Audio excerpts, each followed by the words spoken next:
ассалому алайкум тамошобинони гиромӣ, умедворам ҳамагон тан сеҳату саломат ҳастед. Шавкати Муҳаммад бо шумо ҳастам ва барномаи хабарии таҳлилии Паёмнюзро бароятон тақдим мекунам. ҳоло барномаро аз номгӯи мавзӯъҳое ки имрӯз матраҳ хоҳем кард шурӯъ мекунем. гуманизм, гумпомош ва гумпешво. راهبری پیمان ملی تاجیکستان محیدین کبیری طلب کرد امامعلی رحمان به استعفا رود. وزارت تندرستی بعد یک هفته خبری پیام را تصدیق کرد که یوسف رحمان کرونا ویروس شده بوده است. کمیته انداز و حکومت‌های محلی از صاحبکاران تاجیک طلب دارند که انداز را پیش پرداخت کنند. тамошобинони гиромӣ, имрӯз дар бораи кӯмаки башардӯстонаи пешвои миллат ҳарф хоҳем зад. кӯмаки башардӯстонаи пешвои миллат ки ба сокинони чанд минтақаи кишвар фиристода шуд, шӯре дар шабакаҳои иҷтимоӣ барангехт. кӯшиши рейтингсозӣ ба хонаводаи раисҷумҳур аз ҳисоби кӯмакҳои хориҷӣ ба шикасти пурсадое мувоҷиҳ шуд.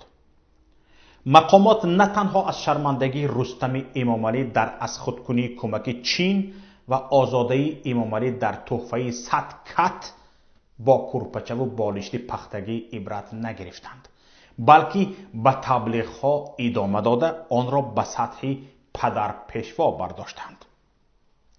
به نظر می رسد ایمیج میکر های امامعلی رحمان یا قصداً میخواهند آبروی نبوده امامعلی رحمان را از سطح فرش پایین تر برند و شرمنده دنیا سازند، یا تا حد غیر کسبی و نامتخصصند که نمیدانند این نجات دهنده سیاره را به شرمنده سیاره تبدیل میدهند. حالا گومانیزم رئیس جمهوری تاجیکستان که کمک های خارجی را به نام خود کرده آن را چون یاری بشردوستانه خودش معرفی کرد، بر رسانه‌های خارجی هم راه یافته با سرعت در جهان پهن می شود. در شبکه‌های اجتماعی تاجیکی این موضوع به یک میم تبدیل شده، صدها نفر آن را به هر شکل تفسیر کرده اند. تماشابینان گرامی، بنگرید این پیشوا چقدر مسخره شد. به نظر من این مثل آن است که من برای خانواده‌ام یک لنچ آرد بخرم و آن را کمکی بشردوستانه برای فرزندانم عنوان کنم. این به مثل این است که کسی به خانواده سرفرزند شما 10 خلطه آرد کمک کند، شما 9 خلطه‌اش را فروخته در کازینو بای دهید و 1 خلطه‌اش را از نام خودتان به فرزندانتان چون کمک بشردوستانه پدر غمخوار و مهربان روان کنید. در پیروی به سیاست خردمندانه حاضر از مغازه 2 لیتر شیر آورده به کودکانم یاری بشردوستانه رسانیدم. در ماه رمضان برای دستگیری نزدیکان یک مقدار کمک بشردوستانه فرستادم. حالا مسئله اخلاقی این مسئله، یعنی کمک بشردوستانه نامیدن محصولاتی که حکومت به شهروندانش میفرستد و به نام یک نفر بستن آن را به دیگران وامی گذاریم. الکی چند تفسیر در این باره صدا داد. برای مثال رهبر پیمان ملی تاجیکستان محیدین کبیری گفت پرزیدنت یگان کشور به ملت خودش کمک بشردوستانه نکرده است. کمک بشردوستانه را یک خارجی میکند. امریکایی، چینی و یا روسی به ما اگر کمک کرد این می شود کمک بشردوستانه. وقتی کمک را از نام پرزیدنت می کنند پس او خودش را خارجی حساب می کند. پس او دیگر جز ما نیست. او الکی خودش را از ملت جدا کرده است. وگرنه کدام پرزیدنت به ملت و مردم خودش کمک بشردوستانه کرده است؟ واقعا درست است. واقعا رئیس پیمان ملی تاجیکستان محیدین کبیری درست میگوید. اوی مردک، تو چگونه به خانواده خودت، به فرزندان خودت در خانواده خودت کمکی بشردوستانه میکنی؟ اگر تو به خانه خودت یک لینچ آرد آوردی یا 5 لیتر روغن آوردی، این کمک بشردوستانه می شود؟ ای رئیس جمهور، تو در خانه خودت هستی، اگر چیزی به مردمت دادی این وظیفه تو است، باید بدهی.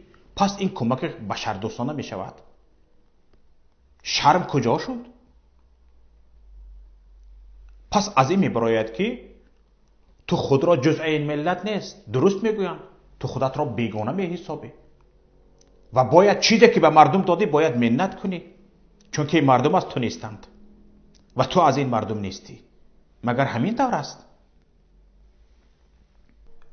تماشابینان گرامی، یک موضوع دیگر این است که این تحفه ها و کمک های بشردوستانه رئیس جمهور تا چه حد به رئیس جمهور بستگی دارند و واقعا از کجا پیدا شده اند.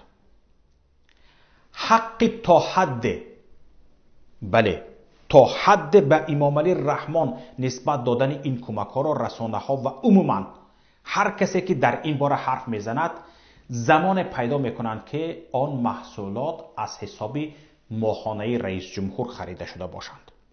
زیرا هرچند معاشش هم چنانه که قبلا گفته بودیم از حد زیاد و غیر قانونی است، به هر حال معاش نامیده می شود و به خودش اختصاص می گیرد. قبلا رسانه های دولتی اطلاع داده بودند که امام علی رحمان معاش یک ماهش را به فاند مخصوص ستاد مبارزه با ویروس کرونا گذرانده است. اما مقامات میگویند تا حال از این فاند 1 درم مصرف نشده است. گزارش حکومت را شنیدید؟ گفتند که مبلغ آمده است، از حساب مبلغ گزارش دادند و گفتند که حالا 1 درمی آن را مصرف نکردیم. یعنی از این معلومات اگر ما به این نوبت گیریم، واقعا رئیس جمهور معاش 1 ماهش را به این فاند گذرانده است، پس آن همانجا باقی است و جای مصرف نشده است. پس این کمک و تحفه ها از حساب رئیس جمهور نیستند. این امکان هم وجود دارد که آنها از حساب فاند ذخیروی رئیس جمهور خریده شده باشند. هرچند این فاند قریب 400 میلیونی هم کاملا غیر قانونی است، 1 درمش هم از حساب رئیس جمهور نیست و پور از حساب اندازه مردم تامین می شود. ولی چون فاند ذخیروی پرزیدنت نامیده شده است، امکان دارد ایمیج میکر ها با استفاده محض از نام آن را چون کمک پیشوا معرفی کرده اند.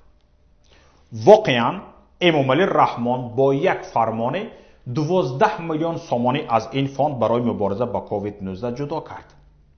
اما هدف آن مشخص بود. گفته شده بود که به ماهانه طبیبان علاوه کردن 1 ماهانه دیگر در 3 ماه آینده. یادتون هست رسانه های دولتی گزارش دادند که این 12 میلیون کجا می رود؟ طبق خبرهای دریافتی ما تا حال طبیبان این علاوه پولی را ندیده اند، ولی این هم موضوع بحث دیگر است. حالا به این موضوع برمیگردیم در برنامه های دیگر. خلاصه یاری بشردوستانه پیشوا از فاند ذخیرویش هم جدا نشده است. پس این یاری از کجا باشد؟ 2 گزینه دیگر باقی میماند. یا این کمک ها از حساب بودجه کشور خریده شدند، یا همان کمک های خارجی اند که پیشوا مثل پسر و دامادش پور رویانه یعنی نقل به نام خودش ثبت کرده است. تماشابینان گرامی، امکانی از پول بودجه بودن این کمک ها هم کم است، زیرا صرف مبلغ علاوه‌ای از بودجه یا دیگر کردن سمت مصرف مبلغ باید پارلمان به بودجه تغییرات وارد کند. همگان اگر رسانه ها را خوانده باشید میدانیم که در این آخرها هیچ تغییرات در این باره در بودجه صورت نگرفته است. در شرایطی که تا حال از هیچ کمک خارجی نه حکومت، نه ستاد و نه شخص رئیس جمهور حسابات نداده است، دزدیدن کمک ها، فروختن آنها و یا از نام کسی به مردم تحفه کردن هیچ مشکلی ندارد. تمام کمک های تا امروز به تاجیکستان رسیده غیب زده اند. یگان گزارش وجود ندارد. یا به تعبیر محیدین کبیری رئیس پیمان ملی تاجیکستان، آنها به گمپامش یعنی پاماش گم شده تبدیل شده اند. گمپاماش این به زبان همون گومانیتر پاماش است، اما اگر تاجیکی فکر کنیم پاماشی گم شده هم می شود. پاماشی که می آید شما گمش میکنید با پیشوایتون. وقتی که تمام این کمک های بشردوستانه که از امریکا و اروپا و چین و ترکیه و ایران، از تمام جهان، از قزاقستان، ازبکستان، از کشورهایی که خودشان مصیبت زده بودند و رحمانوف رقص و بازی میکرد وارد تاجیکستان میشد برای مردم تاجیک، امام علی رحمانوف این کمک های بشردوستانه را از نام خودش، از نام زن و بچهش، از نام دامادهایش، خویش و تبارش، از نام محافظینش و فرزندان محافظینش بالای ملت منت بار میکند و در پیشتاق اون ماشین ها می نویسند که تحفه پیشوای ملت با مردم. این تحفه نیست، و گفت یکی از دوستان این توف کردن است. رساندن کمک، رساندن پول، رساندن لوازمات طبی به بیمارستان ها، به مردم، به هر یک شهروند تاجیکستان، این وظیفه جانیش تو هست. من دیگر شما نمیگم پرزیدنت تاجیکستان. برای این معاش میگیری، برای این ماشین جدا کردن، برای این دهها از پول ملت رزیدنسی و فراغتگاه ساختی. برای این تمام امکانیت ها وجود دارد. بالاترین معاش را حتی از پرزیدنت امریکا هم که تریلیون ها دلار رو در این روز کرونا ویروس برای ملتش خرج کرد، معاشت بالاتر است. باز این کمک هایی که به نام ملت مردم جهان میفرستند، از نام خود یا تحفه و از نام خودت کمک بشردوستانه به ملت خودت میفرستی. اکنون اهمیت دید دزدی کمک های بشردوستانه و تقسیم قسمت آن از نام خود از طرف پسری رئیس جمهور رستم امام علی، دامادش شمس الله صاحبوف و پسر محافظش دلشاد سیدزاده الکی به قید گرفته و رسانه‌ای شدند. سوء استفاده از رسانه‌های دولتی برای ترغیب خیرخواهی، همت و مردم سالاری اعضای عائله نیز هدیه‌ای 100 کت خواب به بیمارخانه ناحیه دنغره از جانب آزاده رحمان 3 روز پی در خبرگزاری رسمی دولتی تاجیکستان خاور نشر شدند. پس یگانه راهی که باقی میماند این است که رئیس جمهوری تاجیکستان امام علی رحمان کمک های خارجی را نقل پررویانه به خودش نسبت داده، آن را یا قسمتی از آن را از نام خودش به مردم تقسیم میکند و با استفاده از منصب دولتی این جنایت خود را در رسانه‌های دولتی چون خیرخواهی و گومانیسم به نمایش میگذارد. رئیس جمهوری که خودش هم از زمان پهنشوی ویروس کرونا گم شده است و تنها 2 مرتبه، یک بار به خاطر تبریک به غلبه ارتش شوروی در 75 سال قبل و بار دیگر برای گلچن برگزاری در پایه تندیس کشتگان آن جنگ، پناهگاهش را ترک گفته است. رئیس جمهوری که با وجود مرگ صدها نفر از جمله نزدیک به 40 طبیب، 10 گنرال و سرهنگ، 10 کارمند بلندپایه مقامات دولتی تا حال نه به ملت و نه به هیچ خانواده اظهار تسلیت نکرده است، در حالی که گناهکار اساسی گسترش این ویروس کشنده شخصی خودش است. حالا از چند واقعه و رویدادهای دیگر همکارم صفیه واحده و به شما گزارش می‌دهد. محیدین کبیری، رهبر پیمان ملی تاجیکستان، ضمن صحبت آنلاینیش از امام علی رحمان، رئیس جمهوری تاجیکستان خواست کرسی ریاست جمهوری تاجیکستان را خالی کند. کبیری گفت در صورت اختیاراً به استعفا نرفتن رئیس جمهور، خود مردم کشور او را مجبور به استعفا خواهند کرد. رهبر پیمان ملی تاجیکستان با تاکید گفت وقتی رهبر یک تشکیلات سیاسی چنین موضوع را انتخاب میکند و طلب میکند که پرزیدنت کشور از قدرت دور کرده شود، پس این معنی آن را دارد که با تمام مسئولیت و با آگاهی کامل و با اندیشه و تحلیل وضعیت این موضوع را انتخاب کرده است. محیدین کبیری گفت در صورت اجرا نشدن این طلب از جانب رئیس جمهور باید خود مردم در فکر آن باشد که چگونه شخصی را که دیگر صلاحیت و حتی حق معنوی پرزیدنت بودن را از دست داده است باید از قدرت بیرون کند، آن هم بدون کدام خشونت و جدال و بدون ضرری بزرگ بر جامعه و مردم و ملت. محیدین کبیری گفت وقتی ما میگوییم که پرزیدنت از سر قدرت دور کرده شود باید برایش دلیل داشته باشیم، چون که امکان ندارد که در یک کشور یک گروه یا یک حزب یا حتی مردم هم بدون کدام دلیل یا اساس طلب کنند که باید رهبریت کشور از قدرت دور کرده شوند. با گفت رهبر پیمان ملی تاجیکستان کافی است رفتار 3 ماه آخر رئیس جمهور را همچون پرزیدنت و همچون نفر مسئول اولی کشور تحلیل کنیم، بالای میز گذاریم و به این نتیجه برسیم که پرزیدنت امروزه تاجیکستان نه دیگر صلاحیت یا قدرت و توانمندی مدیریت کشور را دارد و نه حق معنوی رئیس جمهور بودن را. دوام این مطلب را می توانید از پایگاه پیام مطالعه کنید. وزارت تندرستی بعد یک هفته خبر پیام را تصدیق کرده اطلاع داد که دادستان کلی تاجیکستان یوسف رحمان بعد یک هفته طبابت از التهاب شش از بیمارستان مرخص شده به خانه‌اش رفته است. در بیانیه رسمی که وزارت شام 16 می نشر کرد گفته می شود یوسف رحمان روز 9 می با تشخیص التهاب دو طرفه شش‌ها در یکی از شفاخانه‌های معاصر تاجیکستان مرکز ملی علمی عضو و بافته‌های انسان بستری کرده بودند. پیام روز 10 می از گرفتاری دادستان کل با کرونا و بستری شدنش در بیمارخانه اطلاع داده بود. منبع پیام گفته بود بعد به بیمارخانه بردن یوسف رحمان خانه‌های او، چند همسایه‌اش و کوچه محله را ضد عفونی کردند. وزارت همچنین در بیانیه‌اش ذکر کرده است یوسف رحمان به خدمت رسانی طبی مرکزی مذکور بهای بلند داده و به رهبران وزارت تندرستی و شفاخانه اظهار سپاس کرده است. در همین حال وزارت بیماری دادستان کل را چون التهاب شش معرفی کرده است، در حالی که بعد گرفتاری به این بیماری تا حال خانه کسی را ضد عفونی نکردند. اصلا 2 ماه اخیر هم رسانه‌ها و هم مردم التهاب شش وزارت تندرستی را چون بیماری کووید 19 میفهمند. قبلا وزارت تندرستی از 15 می از شفاخانه مرخص شدن رئیس مجلس نمایندگان بعد گرفتاری به التهاب شش خبر داده بود.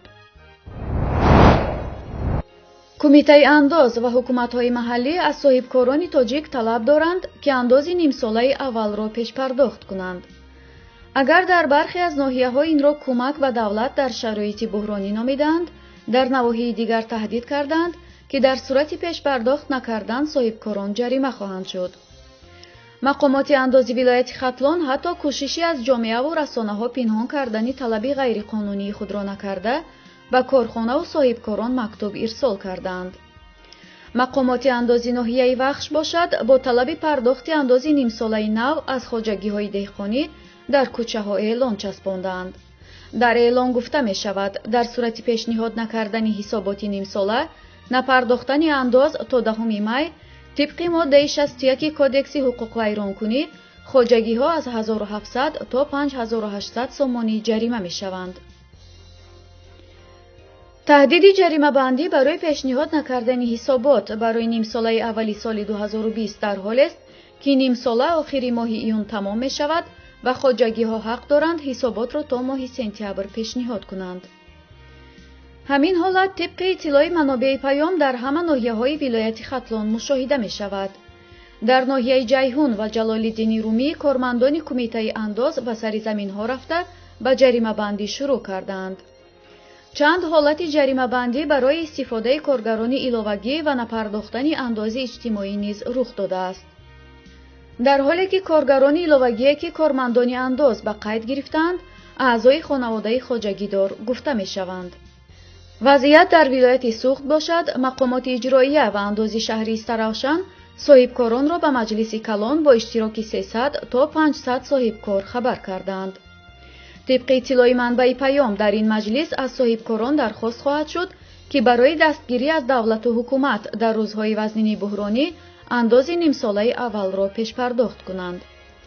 در همین حال قرار است نماینده حکومت در مجلس آنلاینی شرکت کرده برآمد او به صاحبکاران جمع شده از تلویزیون نمایش داده شود. دو صاحبکار استرالشنی که پیام با آنها تماس گرفت گفتند که در این جلسه شرکت نخواهند کرد. نیمی استرالشن بیمار است، به این مجلس که رفته 90% گرفتاری ویروس میشوی، گفت یکی از آنها. در ناحیه دیگر از جمله اسفره، اشت و کانی بادام نیز از صاحبکاران طلب دارند انداز نیم ساله اولی سال 2020 را پیش پرداخت کنند. دهها ساکن ناحیه خراسانی ولایت ختلان که هفته گذشته بر اثر آمدن سیل خانوادگی خود را از دست دادند و یا ضرر دیدند، روز 17 می راه باختر دوشنبه را بستند. آنها طلب دارند که مقامات ناحیه هر چیز زودتر به سرنوشت آنها توجه کرده برای برقرار نمودن خانواده‌شان یاری رسانند. رادیوی آزادی می نویسد نوارهایی که روز یکشنبه دسترسی این رسانه شده است در میان ازدحام ماموران میلیسا و سربازان نیز به چشم می رسند. چندی از رانندگان که از باختر به دوشنبه سفر داشتند شکایت کردند که به سبب بسته بودن راه خیلی منتظر ایستادند. علی ختلانی کاربر فیسبوک 3 ویدیو را نشر کرده گفته است این اعتراض مردم ناحیه خراسانی ولایت ختلان در کیلومتر 15 راه اتومبیلگرد دوشنبه باختر است. ساکنان آفت زده با اعتراض راه پایتخت را بستند و از حکومت ناحیه خراسان طلب دارند که به آنها کمک رسانند. بنا به منبع این خبر حادثه پیش از نصف روزی یکشنبه اتفاق افتاده است. گفته می شود در جای حادثه ماموران میلیسا حضور داشتند و از ساکنان خواستند که راه را گشایند. ساکنان به میلیسا در افتادند. نظامیان کمیته حالتهای فوق‌العاده و دیگران به میان در آمده خلاص کردند. ساکنان ناراضی می گفتند که از 14 می زمان آمدن سیل رئیس ناحیه به نزد ساکنان آفت زده نآمده است. گفتنی است شام 14 می در نتیجه آمدن سیل در ناحیه خراسان 1 نفر به هلاکت رسیده، منزل چندی از ساکنان ضرر دید. مقامات اداره حالتهای فوق‌العاده در ناحیه خراسان میگویند حدود 10 خانه پرره ویران شده است، ولی ساکنان میگویند خساراتی رسیده از این زیاد است. وزارت تندرستی اطلاع داد که تا ساعت 17:30 امروز 18 می در جمهوری تاجیکستان 205 حالت نوی سرایتیابی از کرونا ویروس کووید 19 به قید گرفته شده، شماره آنها به 1729 نفر رسید. و اطلاع منبع همچنین تعداد حالتهای فوتی بیماران مبتلا به این ویروس 2 نفر زیاد شده 41 کس را تشکیل می دهد. متخصصان و تعداد زیادی از مردم به درستی آماری رسمی شبهه دارند و میگویند ممکن است تعداد گرفتاران و تلفات از بیماری در تاجیکستان زیاد باشد. همه روزه در شبکه‌های اجتماعی دایر به مرگ فرد در این یا آن گوشه کشور گزارش می رسد و کاربران هم می نویسند که آن فرد بر اثر بیماری التهاب شش و یا کرونا ویروس وفات کرده است. به این ترتیب بنا به حساب سامانه اخبار تاجیکستان از لحاظ شماره قربانیان کرونا ویروس در آسیای مرکزی به جای اول برآمد و از لحاظ سطح مرگ و میر بیماران کرونا ویروس نیز در منطقه در جای اول است. در همین حال سامانه https://kvtg.info که رویخط الترناتیوی قربانیان کرونا ویروس و پنیمونیا در تاجیکستان را ترتیب داده ایستاده است تا روز 17 می علاکه 245 قربانی این ویروس را رویخط کرده است. تماشابینان گرامی، اینجا پایانی برنامه است و من با شما خداحافظی میکنم. برنامه‌های دیگری ما را در پایگاه پیام.net و شبکه‌های اجتماعی پیگیری کنید. در پناه الله بمانید. خیر تا روز دیگر.